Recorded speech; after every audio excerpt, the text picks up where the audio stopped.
If we look back at our society 10, 20 years ago, there seemed to be an arbitrarily imposed view of an age cap in which we were able or allowed to chase our dreams and achieve success. I found myself many times hearing my parents say, well, we're too old for that, whenever prompted about their plans, dreams, and aspirations once they reached a specific birthday. Fast forward to today, the societal landscape changed dramatically, and we are now in the wonderful stage where those self-imposed barriers no longer exist. And there is no too late in terms of what we are able to achieve or how we can achieve that by. We are finally chasing the dreams, rightfully so, for as long as we deem right or as long as there is a passion within us. And we see that happening in more and more people pursuing their lifelong dream of building powerful, strong brands that can bring so much due to the experience, expertise, and skills young people are just simply not able to provide. In this week's episode, I'm hosting Pamela Mitchell, a true powerhouse, a woman of many crafts, skills, and talents with a proven track record of business success. She is a multiple business owner with a vast expertise across a multitude of industries, such as 25 years in natural health industry with a specialty in anti-aging, a previous owner of a health food store, a coffee shop, an owner of beauty and skincare business, the right hand to her husband's law office, and last but not least, a vibrant host of the Hot Flash Mama podcast, where she helps perimenopausal and menopausal women to live their best, most fulfilled lives, educating them on the symptoms, or lack thereof, of aging, as well as giving tips on how to stop that process ASAP. Her personal motto is, you're never too old to grow, that life is too short to not try and accomplish all the things on your to-do list, and that the next chapter is even better. Join us for this incredible conversation on life, passion, health, and ambition, and the ability to juggle multiple things at once while still being a homemaker. Can women really have it all? Let's find out in this week's Habits of Influence, where we discuss the good, the bad, and the ugly aspects of entrepreneurship and building a movement.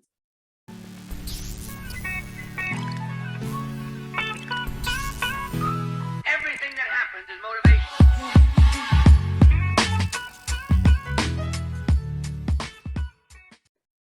Hi, Pamela. It's awesome to have you on the podcast. Thank you for showing up. So glad to be here. Thank you for having me. My God, it's such a pleasure. When I read we have those little forms that people have to fill out before coming into the podcast, I was just besotted of how ambitious of a person you are and for your zest for life and everything that you have achieved. And I wanted to start the podcast straight on. How do you do this, woman? Where do you take this energy from? What drives you to accomplish so many things? And how are you able to tackle all of this? Well, coffee. No, caffeine is my friend. Just kidding. I do like caffeine, but so for me, I think we chatted a little bit about it. Compartmentalizing is really important. If you're going to do something, you want to do it. You want to give yourself the ability to focus on what you're doing, and that makes you more. I used to think that multitasking was such a great gift to have, but then I realized how much that robs us from enjoying life and getting things done. And my husband is actually the one who teaches me a little bit about focus, because I don't know if you noticed, but men have the ability to just dial in, and they have like this laser beam power to focus on something, and they can probably start a fire if they just stare at it long enough.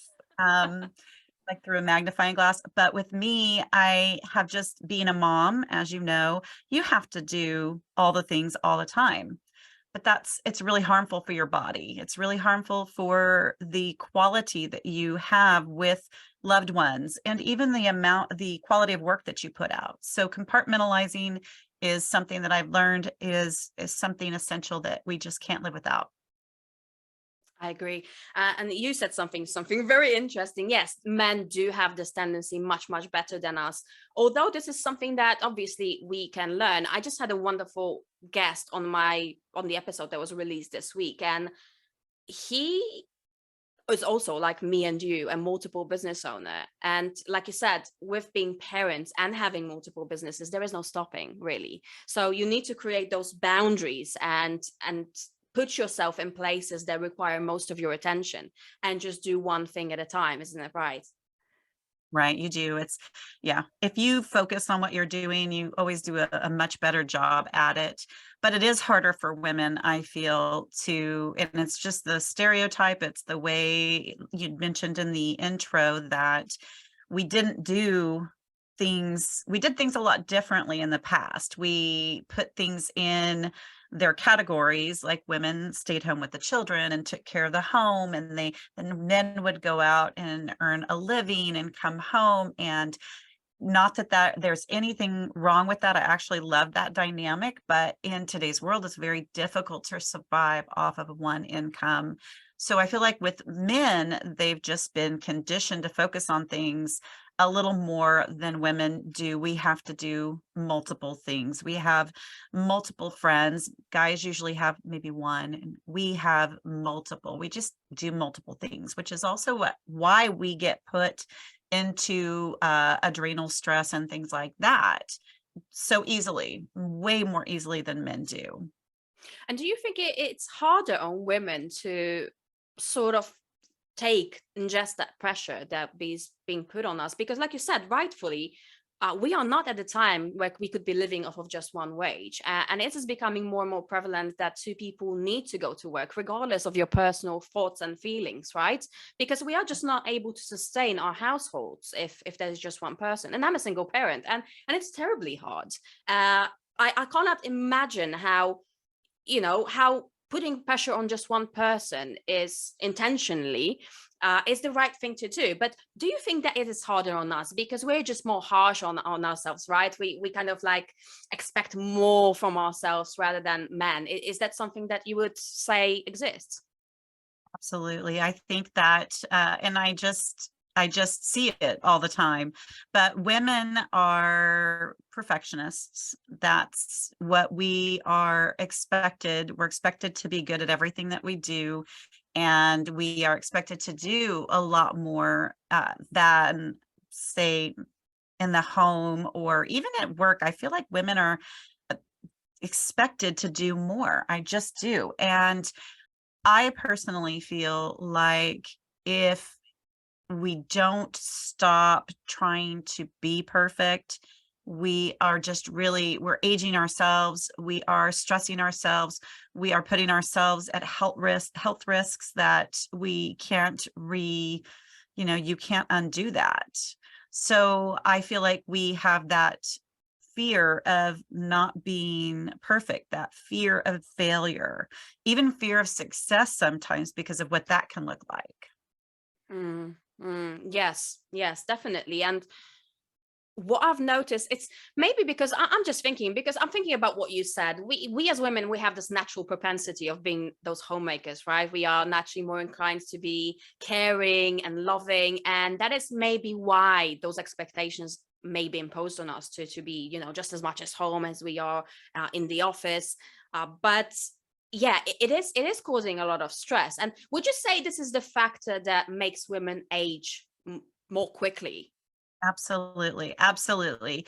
We are expected to take care of the home, even though we work outside of the home. We are expected to take care of the children, even though, and I'm not saying that that's the way it is in every home. I'm just, especially in, say, my age bracket, it is expected because if you want to work, you have to work that around your home life. And I mean, I'm 54. So for me, it has been, I was a single parent too for years. It's just, I've always worked. I've worked since I was 10. I've always been motivated, but I was also expected, and I enjoyed it and I wouldn't trade it for anything, but I was the mom. I was the mom, PTO mom.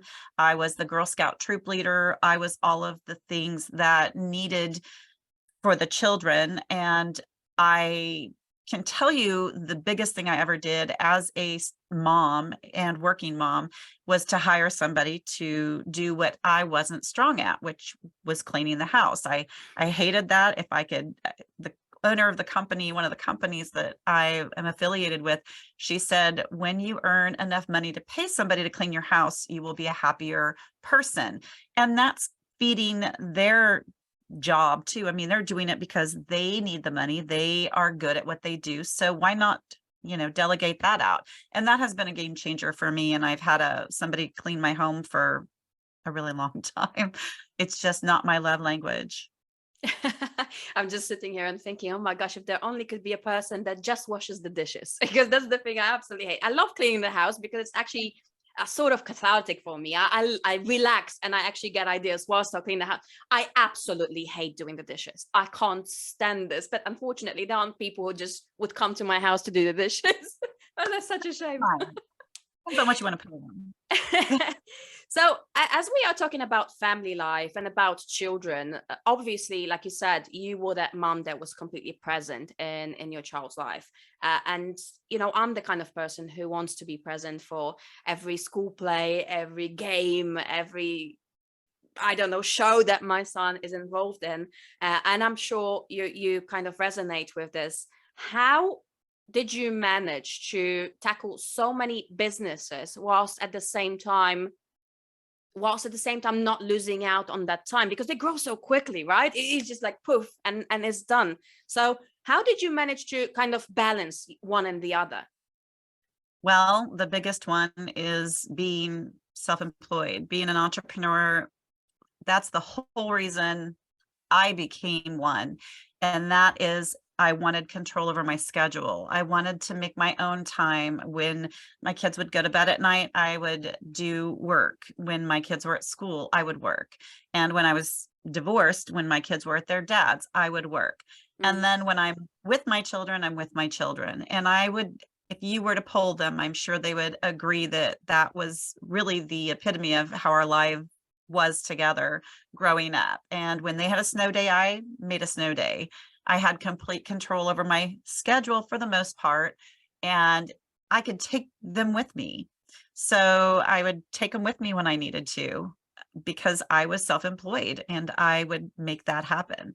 And both of them have excellent work values. They both, my son's an entrepreneur. My daughter is an HR person at a bank and does the hiring. And they've both turned out to be very, very good employees and entrepreneurs. So very proud of that. That's fantastic. That's fantastic. And is there anything you could pinpoint as that seed you planted when they were growing up? Something that parents, young entrepreneurs and parents could actually use and utilize in order to help their children to achieve that success that your children have achieved? Just helping them grow up consciously despite your hard situation, because I can completely relate to being a single parent. It's one of the hardest things, running a business and being a parent, and at the same time not missing out on those little intricate things. What would be the most important thing you think that you implanted in them that caused them to turn out the way they did? Well, first of all, I think I just am incredibly blessed with my children. I feel like they are just amazing, but I just spent so much time with them. Even today, my son, 28-year-old, he calls me 1 to 2 times a day. My daughter, she works full time. She calls me when she gets a window. And I feel like being present, just being present, being around them, letting them see me do what I do, knowing that when I do have to briefly work, I can remember driving down the road and talking on the phone to one of my customers or one of my clients on the phone, and they would have to be quiet for a few minutes when I would occasionally do that. And I feel like it was just a learning experience for them. And I got lucky with good people. They're just pretty amazing kids. But I feel being an example, they talk about being a leader, the difference between managing people and leading people.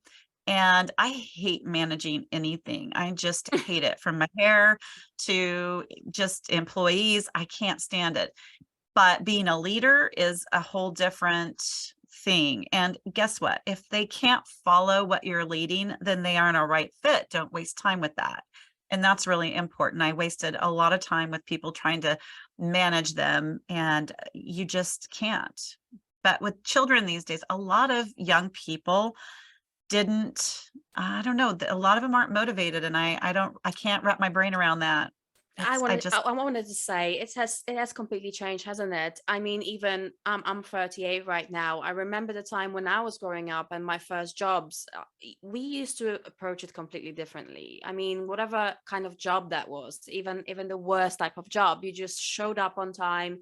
You were really responsible. You've done everything 200% or to the best of your abilities. Whereas now it's kind of a lot of entitlement and not really a lot of will to do any work. Right.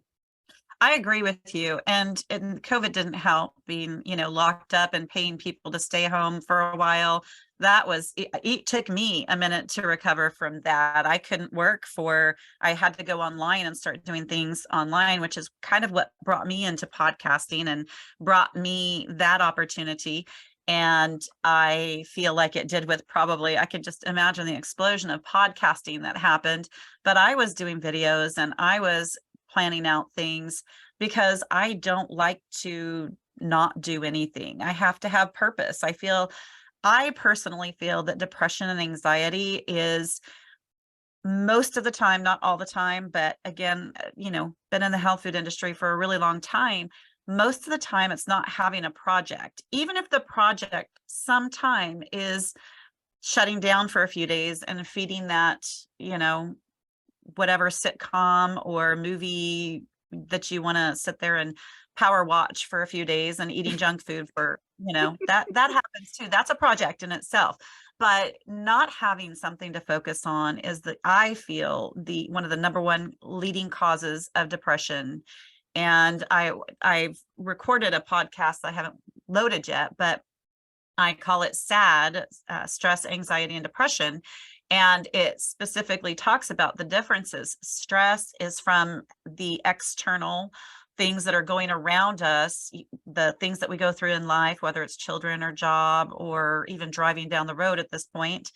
And then anxiety is more what goes on in our head and inside of us. Now, it can be chemically imbalanced, absolutely.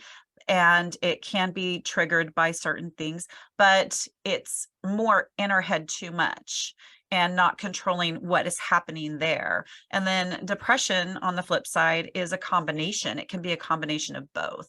But I feel like if people could just realize that even if it's working a puzzle to distract you, or taking on a new project, or watching some podcasts to get motivated for something, having hope is what gets us out of depression and even anxiety most of the time. But if you need to see a doctor, please see a doctor if it's a chemical imbalance, because that's not something to play with. And as I always say, I'm not a doctor. I don't play one on TV. So check with them first. But if you get a project, if you have some worth and hope in your life, it can really pull you out of that depression. I suffered from it after COVID because I was spinning in circles. I couldn't do the things that I normally would do, and I didn't know how to pivot. So it took me a minute to get over that. I think a lot of us struggle with that, and a lot of us kind of jumped into other avenues. But I think it's good. I think it's refreshing, because we do need that sense of purpose, don't we? We do need that reasoning of why we are here. And this is precisely what you're saying. That's something that can take you out of even the biggest slump. So searching for those things and for those avenues that would still excite you, that you would find passionate, is a very good thing to get yourself out of that. And you have just said a lot of interesting things, and you've taken me into two different avenues that I want to take the questioning towards right now. First of all, I want to talk about the podcast, because you talk towards perimenopausal and menopausal women, and you in your template, the sheet that you sent me, you said that you've gone through menopause twice. Could you please tell me a little bit about it? And is that the reason why you even got into the topic? Absolutely. So I was after my son was born, who's 28, I was taking a birth control. It was a shot that I would take every 3 months, and it would, it was a birth control. Well, what I didn't know is that it can put you into menopause. And within a very, like about 2 years, year and a half, I mean, I started having symptoms right away and didn't know, but it was absolutely crazy. So I had gone into menopause, didn't know I was in menopause. They told me one of the side effects maybe, or benefits back then, was that it may cause me to not have a menstrual cycle anymore. And I'm like, woo, yeah, I'm in for that. Okay. That was a lack of knowledge, of course, and realizing that your cycle, you need, that's part of the aging process. When you stop having a menstrual cycle, you start aging very rapidly. And I'll be honest, I was going to a mental health counselor. I was going to a counselor because I had such anger. I would be very emotional, and I had such anger that I would grit my teeth, and I felt like I was just a crazy person. I could look down on myself and go, oh my gosh, who is that? What's happening?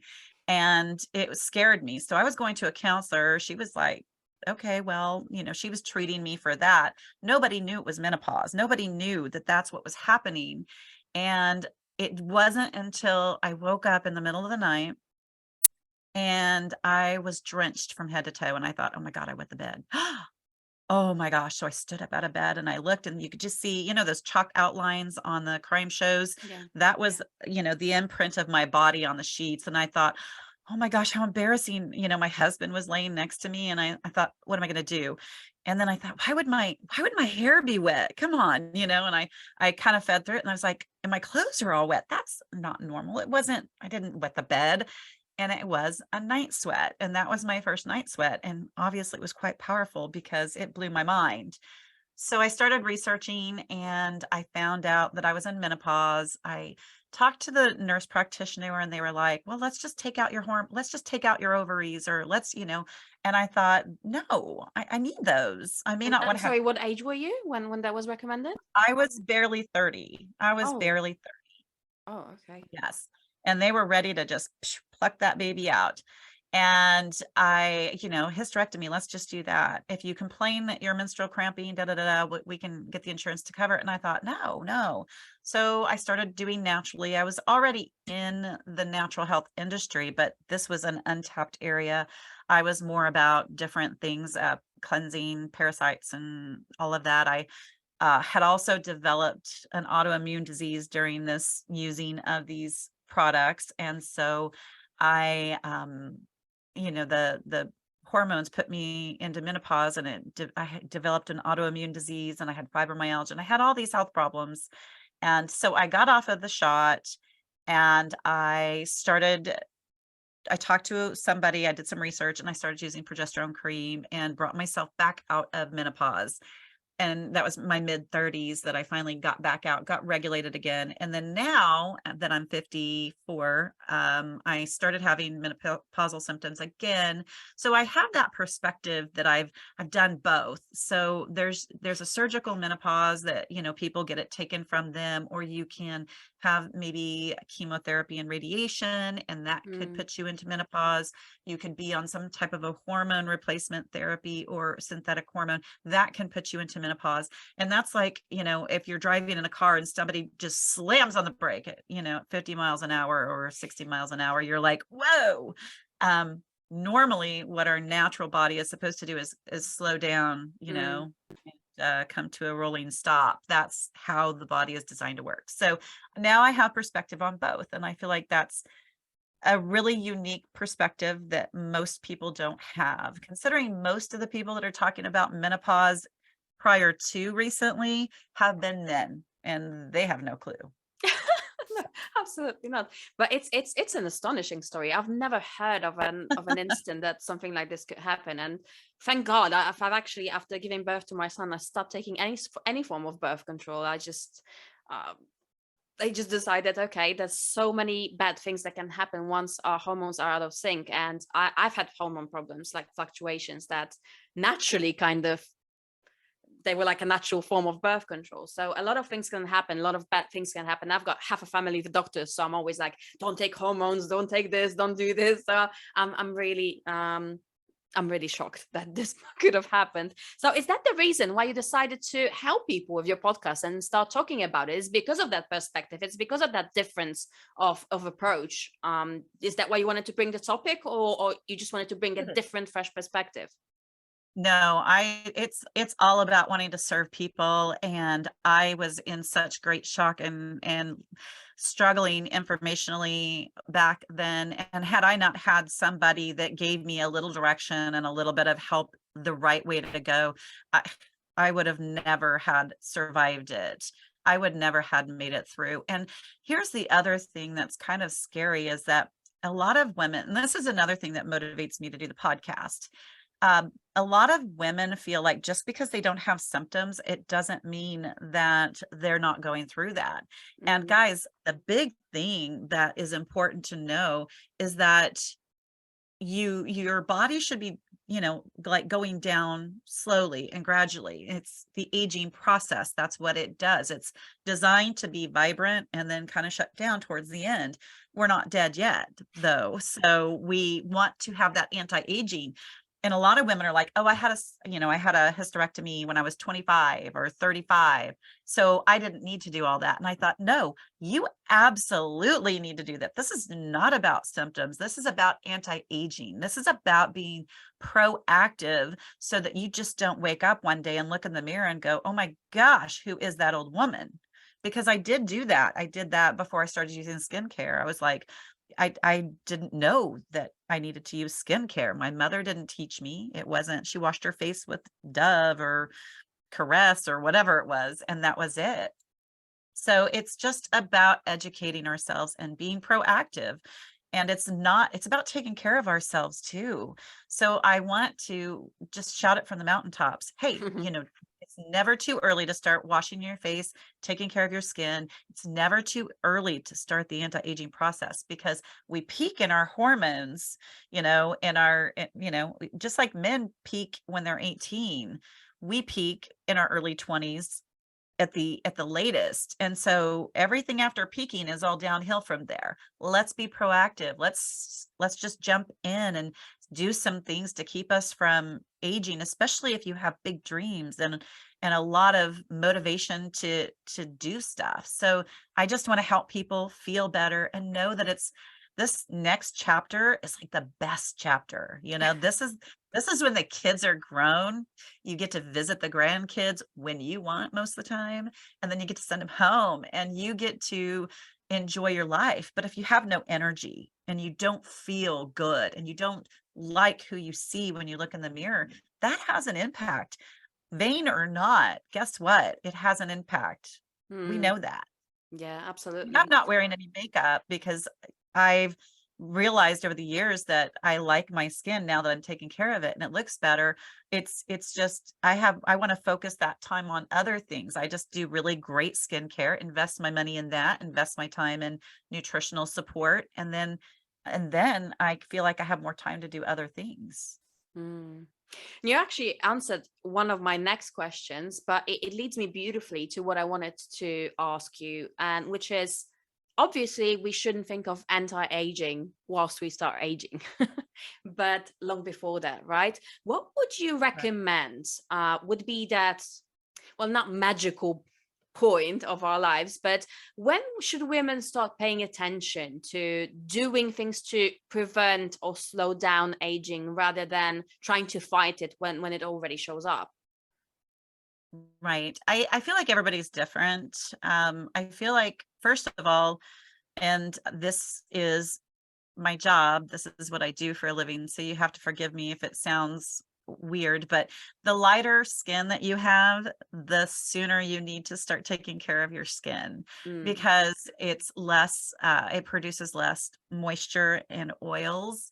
Also, if you're not a fan of water, I actually read somebody posted something about how they had this disease where they didn't like the taste of water, and I thought, my gosh, how would you do dishes if you didn't have water? Would you be how would you take a shower? How would you wash clothes? Our bodies need to have water. So A lot of people that notice aging very quickly, they can just start drinking water and Hmm. notice a huge improvement. But I mean, I would definitely say at the very latest, end of, beginning of your 30s, end of your 20s, you want to really start doing some things that will help you. I mean, I know so many people that are in their mid 20s that have health problems. Why wait until you have health problems? Be proactive, start taking a really good multi, drink your water. I mean, I am not one that eats salads every day. As a matter of fact, honestly, I thought I had a disease in the beginning that I hated salads for the first 35 years of my life because I'd never had a really good salad. And I just told myself that I hated salads. So I think it's all mental. And now I love salad. But I feel like it's just a making better choices. Making better choices is, you don't have to be perfect, just better. Absolutely, absolutely. And I think you can talk yourself into any of those things. I mean, I used to Yes. be anti-water myself, but about 10 years ago, alongside I think some health changes, I started drinking water, and now I can't imagine drinking anything else, to be quite fair. So we get used to those things, don't we? We just need to start doing them. Right. We do. We need to be proactive because guess what? You only have one life and you only have so much time. You can prolong that. And who doesn't want to have more energy? I mean, I have, and I have a friend of mine who's older and she's in her 70s. And I thought, I'm only about 20 years from where she's at. And all she wants to do is sit in front of the TV and eat and play with the dogs. Now, I enjoy doing that. I won't lie. I love to sit in front of the TV and eat and play with my dogs because I'm a dogaholic. I love them. But do I want to spend the rest of my life doing that all the time? No. Mm. That's a treat. That's a reward for a good day's work and for doing the right things and drinking all my water and exercising or walking. So, and exercising is something too that I've always told myself I hated because we could tell ourselves we hate anything or we can talk ourselves into everything. And that's why I love the name of your show, Habit, because it's all about habits. It's all about building better, healthier, stronger, repetitive, which is what a habit is. And then you don't even have to think about it. You just do it. And that's what we need more of. Absolutely. I agree. I agree. And everything, like I said before, and like you've mentioned many times on the podcast here today, anything can be changed and anything can be taught. It's just a case of being that proactiveness and that conscious decision that we want to do it, right? The switch that you have to flip on or off. So in your mind. Absolutely. Absolutely. So one of the next things that I wanted to touch upon, you said that you're studying to be a naturopathic doctor. And I'm really interested in getting to know, and I'm sure our listeners would like to know as well, what does a naturopathic doctor do? And what does it entail? How do you help people once you do achieve that goal? So I actually started off, I mean, we're going to say 20 years ago, I studied to be a naturopath. And it was online through a college in Canada that had been around for 30 plus years. And I was a single mom I was taking it. I was almost done. I was about 90% through. And I had opened a health food store. I was a single mom for the most part, but I was running it by myself, I should say. And another story for another day, but my husband and I lived apart for the first 7 years of our marriage. So I had a husband, but he just wasn't, this is my second husband. And so he just lived 2,000 miles away.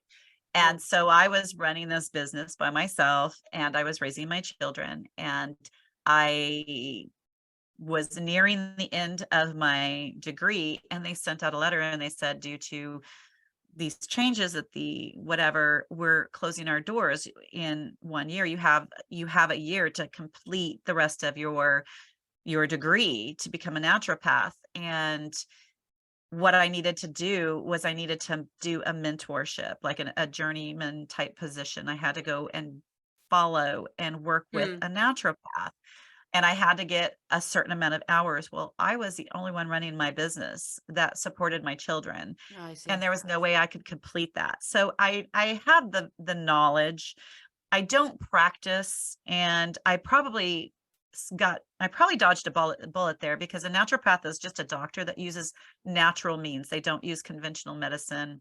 It's only, herbs and therapies that are all natural, supplementation, foods. They heal the opposite of a drug. It's just not, here's a pill, take it, see you, next checkup.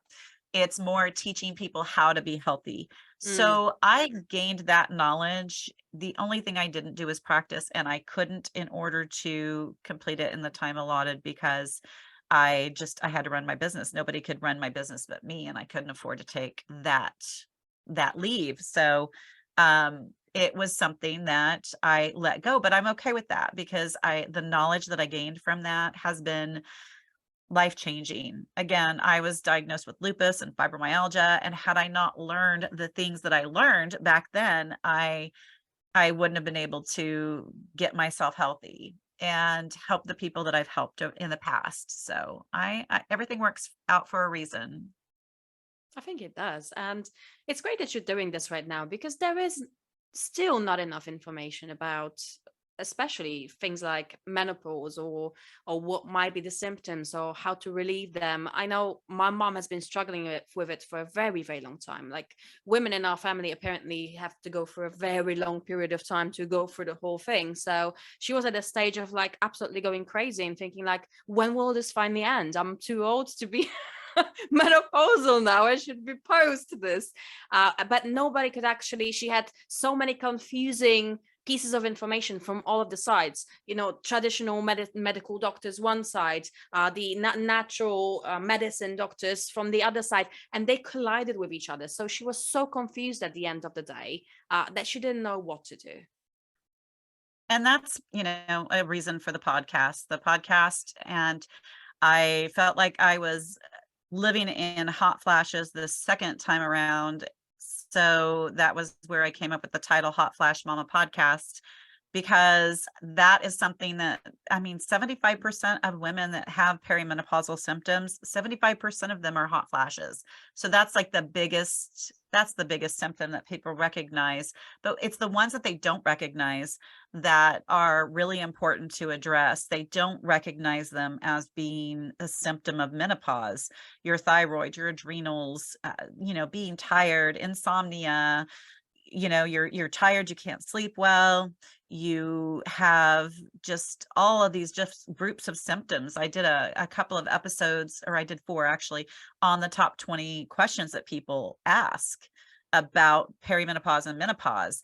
Those are symptoms that are the top ones, but it's the ones that people don't recognize that are really important to also Mm. look at, that they Yes, think it could be something different, and they're getting treated for something, and it's not. Like, I was getting treated by a counselor, a mental health professional, because I thought I was crazy, but once I got off the hormones and balanced my hormones, that went away. So does it help if you kind of catch those symptoms early? Does it kind of help you to go through that more easily, or get rid of it more quickly? yes, absolutely. The sooner if you think about, so our hormones are meant to, like I said, kind of go in a downward, motion slowly. They're supposed to decline slowly. You're given about 10 years from the time you start hitting symptoms. It should be run its course in about 10 years to where you stop having a menstrual cycle. And then even at that point, you don't want to stop doing things, because you're kind of supplementing those hormones to keep your body more youthful. But it's supposed to go slowly, and it's when it goes too fast, or whatever happens to make you have those symptoms, that's rough on the body, it's rough on your mind, it's rough on your family, it's rough on people around you, because you notice those symptoms. But when you're going down like this, and let's say you start, you're going downhill, I should give you a visual of rolling down a hill. If you can raise the base of the heel up to where the slant isn't as sharp, it goes slower. Mm. And that's the main reason. It's really not even just about symptoms. it's about anti-aging. It's about saving the body from aging too fast, or even slowing down that aging process. So when you start taking, for example, progesterone cream for a lot of people is really powerful. It is something that will keep your hormones at the same normal pace so that you don't experience symptoms, because you're not having that depletion. And it's a natural, it's not, I know I just did one on bioidentical hormones and the differences, because a lot of people think, well, I'm doing a bioidentical hormone and it's all natural. No, it's not. It's still synthetically created. So it still has to process through the liver. It still has to, let your body kind of try to figure it out. Whereas a natural approach is what our body is designed to experience. And it does work. It may take a little longer to see results, but it's going to have much better long-term results. Yeah. And if you could pinpoint, what are the biggest challenges when you're going through such things? I mean, obviously, this is going to only impact women. A lot of women right now, mature women, are running businesses. And I'm pretty sure that that sort of state and all of those symptoms, they would impact your productivity, your focus, your ability to show up. What would be your best recommendations that those women could do naturally right now before even going to the doctors, just to relieve themselves or feel more energetic? What would be the best tip that you would give? The best tip I would give is starting, maybe progesterone or wild yam extract of sorts to kind of help your body's hormones level back out, be more even. That's the first place. But one of the biggest things that people notice, women notice, is the brain fog. You'll be talking and you will not be able to finish your sentence if somebody interrupts you. I call them menopausal moments. So they have this interruption in what they were doing, and then they can't get back to it. And that was another thing that I struggled with back when I was 30, and I've noticed it now. So I talk about balancing the hormones to help with that. Also, you can take fish oil, you can take, and anything that I talk about, I always post links in my description so that people can find them, because I'm an instant gratification kind of a girl. And I want to just, not to mention, I again owned a health food store. So I'm kind of a nutrition snob. So if it's not, I would never purchase something off, a Walmart product or a, drugstore. There's a lot of really just very cheaply made products that are out there that will give you no benefits. And as an example, my husband had bought some melatonin at Walmart, and this is when we lived apart.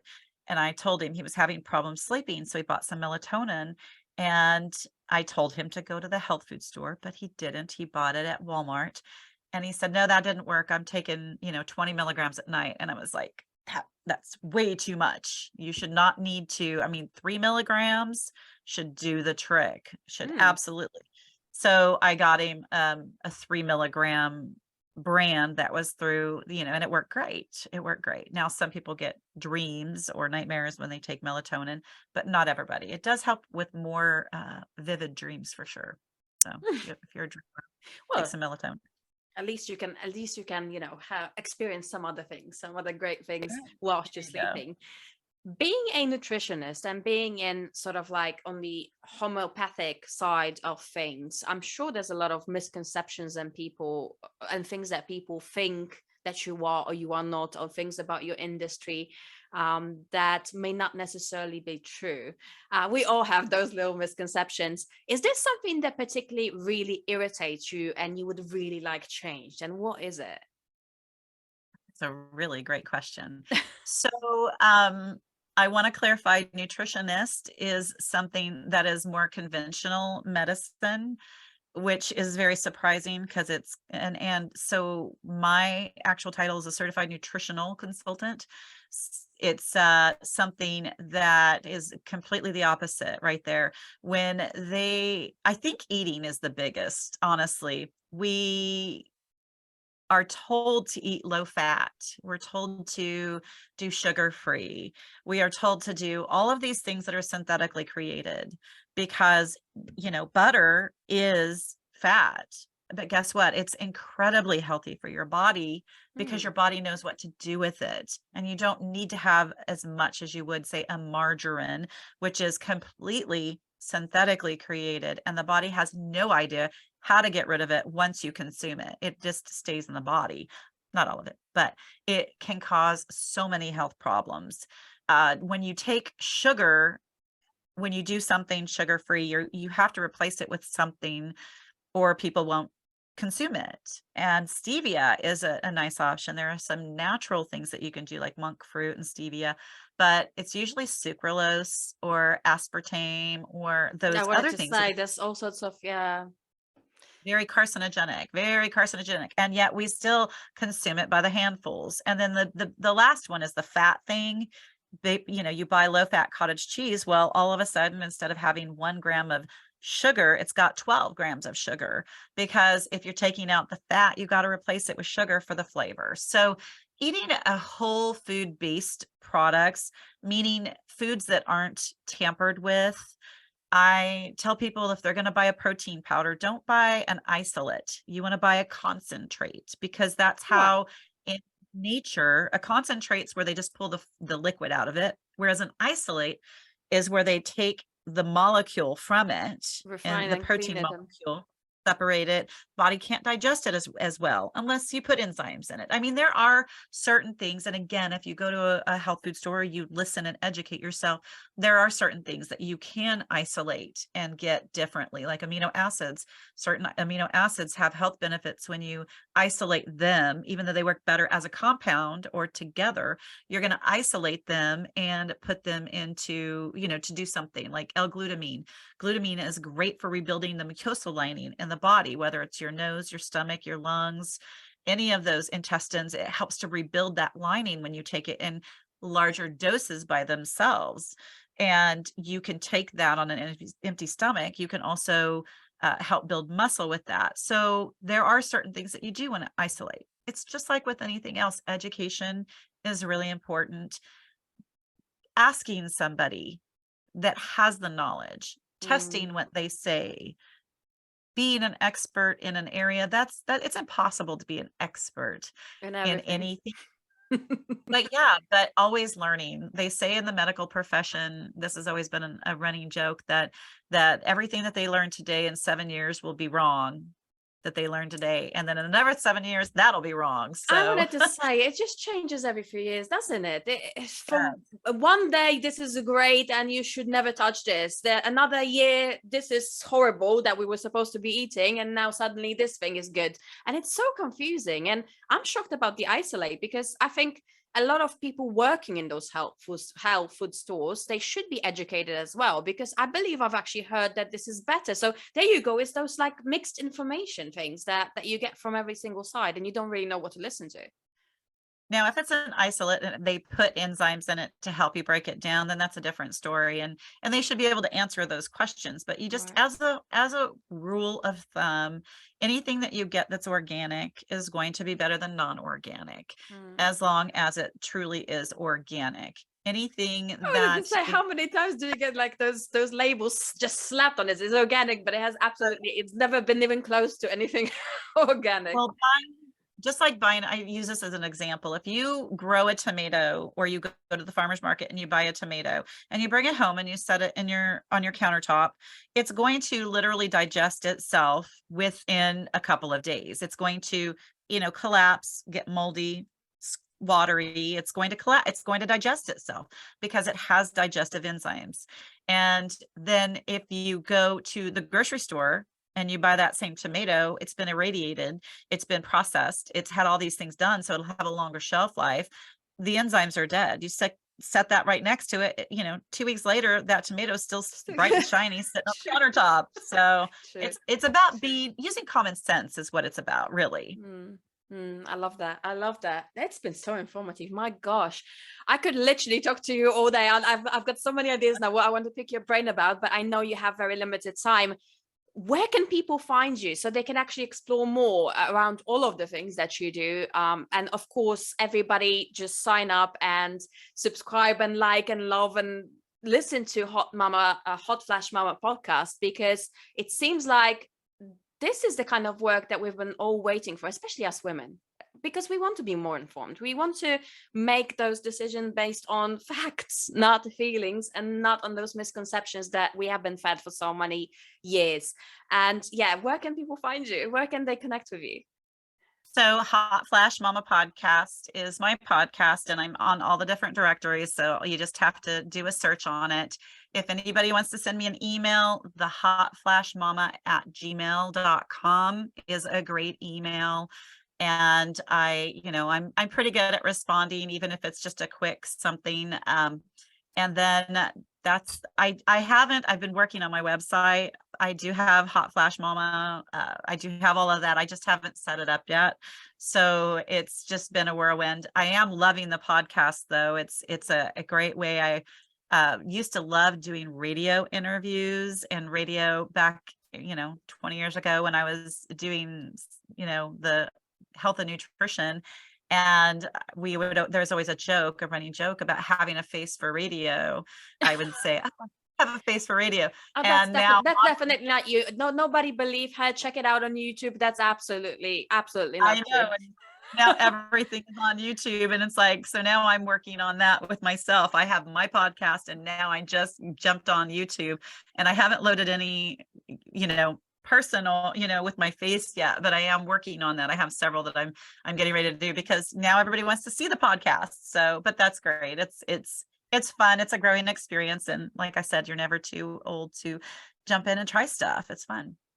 Exactly. And this is something to actually finish with. You said there is never too late. That's never too late to actually achieve all those things. So do you feel that we can chase our dreams to the very last moment? Do you think that we can ever achieve everything, or is it the joy of the journey of constantly exploring, which I feel that you're gonna go this way actually? It's absolutely, you have to make a choice to enjoy any and everything, but the more there is to enjoy, it's easy to do that. And I love exploring. I love learning. I love researching. And I feel like if I didn't do it until my dying last breath, I would regret it, because I'm obsessed with it. I love history. I love to learn about nutrition. I love to learn. When it came to editing podcasts, I was like, nope. I'm the first person to say no, and then immediately turn around and say, okay, yes.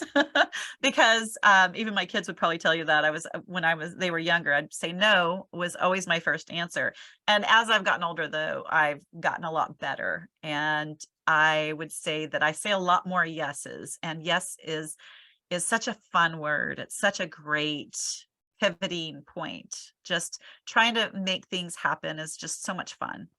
And it's exciting, isn't it, as well? It is. That's beautiful. Thank you so much, Pamela. It's been an awesome conversation. I absolutely loved it. Guys, I hope you loved it as well. I absolutely recommend you go and check out Pamela's podcast, because I believe that we can learn so much more that we just didn't have time to explore right now. But if you love this conversation, please drop a comment underneath on YouTube and leave us a little note, a little paragraph of how much you loved it on your favorite podcast platform where you get your podcast. Don't forget to like, subscribe, give us a thumbs up so that other people can explore this episode as well and get some of Pamela's wonderful knowledge. And as usual, thank you so much for being with us. All of the links for Pamela, or her Facebook and the podcast and all of that will be, as usual, in the description, both on YouTube and on the podcast platform. So thank you so much for being with us. We're going to see you next week. Pamela, such a pleasure. Thank you so much for being here. Thank you so much. It was wonderful. Thank you and goodbye. See you next week.